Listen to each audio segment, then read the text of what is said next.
The next gaseous fuel is the oil gas. This is also called as laboratory gas. So first we'll discuss the manufacturing, the properties. We'll discuss about the diagram, composition, and some of its uses. So you can see the manufacturing. Oil gas is made by thermal decomposition, or we say cracking of kerosene oil. So here starting material is the kerosene in a strong iron retort which is enclosed in a coal fired furnace. So you can see the diagram. As I repeat, you can see the furnace. Now furnace is having a place where we keep the coal, and coal is fired, means it is ignited, it undergoes combustion, and on the coal inside the furnace there is placed an iron retort, and to this is attached a dropping funnel, and this setup is sealed at every step. Like first we seal it with the lead seal, molten lead seal. You can see there is a bonnet, and again we have water seal, then there is hydraulic main, testing tap is there, and then we have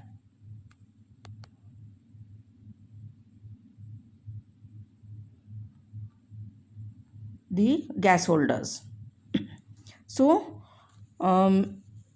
the cracking takes place in the we start with kerosene oil, and cracking of kerosene oil takes place in the iron retort which is placed inside the coal fired furnace. Now at the mouth of the retort you can see there is a bonnet. Bonnet is fitted through a molten lead seal. Lead means sisa, which is also attached to hydraulic main. From here the pipe leads to the gas holder. So when retort is red hot, when we start it, how we start the experiment, the preparation or manufacturing, when the coal burns, it produces heat and the iron retort becomes red hot. So when it is red hot, a thin, very thin continuous stream of kerosene oil is allowed to fall. It is allowed to fall on the furnace in a dropwise manner. As soon as the drops of kerosene they strike the bottom of the red hot retort, it undergoes cracking. So immediately it undergoes cracking. So what is kerosene oil? Kerosene oil is C12H26. So it undergoes cracking. See here, kerosene is C12H26. It undergoes cracking and it forms mixture of hydrocarbons, that is methane, ethane, ethylene, acetylene, propane is formed, as well as some tar, that is carbon, is formed. Now this gaseous mixture from the retort it rises up, and through the bonnet it goes to the hydraulic main. Here all the tar gets condensed. You can see in the hydraulic main in the bottom there is tar. Tar is settled down, collected. Now pure gas which is free from tar and dust, it is then collected in gas holder where it is mixed with requisite quantity of air and supplied to the place of burning. The proper cracking of oil is estimated from the color of the gas produced. That means a good oil gas has a golden color. So you can see the diagram. Now we'll discuss the properties. Oil gas burns with a smoky flame. It has characteristic color. Its calorific value is also high, that is about 4500 to 5400 kilocalories per cubic meter. Composition of this oil gas is methane is about 25 to 30%, hydrogen is about 50 to 55%, carbon monoxide is about 10 to 15%, and carbon dioxide is about 3%. Uses: it is a very useful oil gas used as laboratory gas. So it is also called as laboratory gas. So it is used in laboratory for carrying out experiments and other laboratory works. Students let me repeat in Hindi.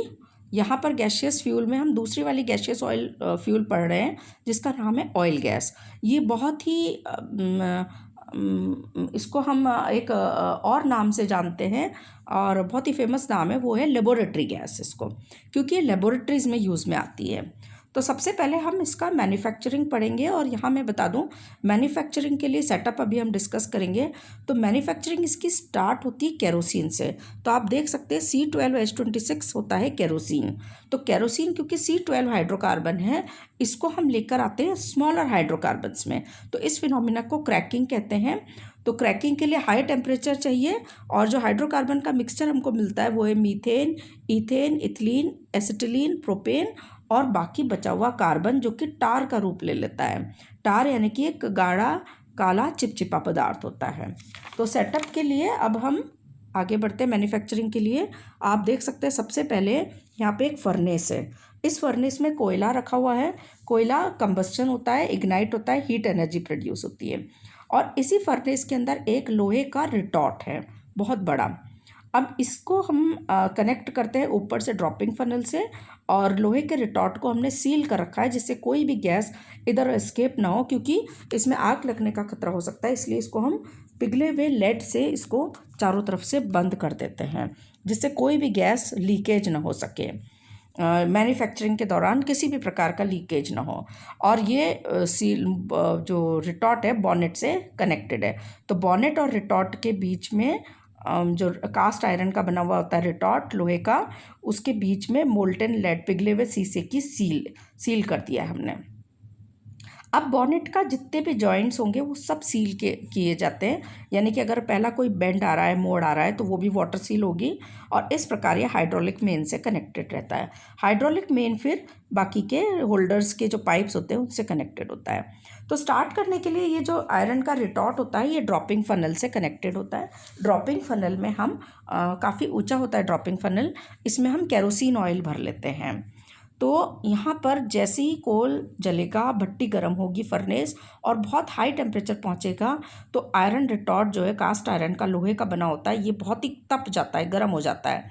और अब हम इसमें बूंद बूंद करके kerosene, dropping funnel से हम kerosene की बूंदें टपकाते हैं इसमें। तो जैसे ही केरोसिन की बूंदें टप टप करके रिटॉर्ट पे गिरती हैं, तुरंत उनकी क्रैकिंग हो जाती है, और वो लोअर हाइड्रोकार्बन का जो मिक्सचर है methane, ethane, ethene, acetylene, propane, इसमें कन्वर्ट हो जाता है। और ये वेपर्स अब राइज होते हैं और ऊपर उठ के ये बॉनेट के थ्रू, और इनका लीकेज ना हो पाए इसलिए सील लगी हुई है लेड की।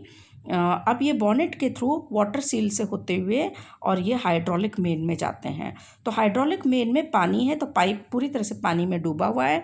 तो हाइड्रोलिक मेन में सबसे पहले जितना भी टार है, डस्ट है, वो नीचे पेंदे में बैठ जाता है, क्योंकि ये टार अगर रिमूव नहीं किया तो ये आगे के पाइप्स को जाम कर देगा। इसीलिए अब हम इसको टार को पूरे को रिमूव कर देते हैं। तो हाइड्रोलिक मेन में टार और डस्ट रिमूव हो जाते हैं, इसके ऊपर पानी है। अब ये गैस जो होल्डर के पाइप्स है वो भी पानी में डूबे हुए हैं, आप देख सकते हैं, उससे होकर और गैस होल्डर में जाते हैं। गैस होल्डर में क्योंकि एयर पानी से हल्की है, तो इसको हम कलेक्ट करते हैं, यानी कि ये एयर से भी हल्की होती है, इसलिए हम इसको पानी के ऊपर कलेक्ट करते हैं। और ये भी पूरी तरह से सील रहता है, पूरी तरह से बंद रहता है।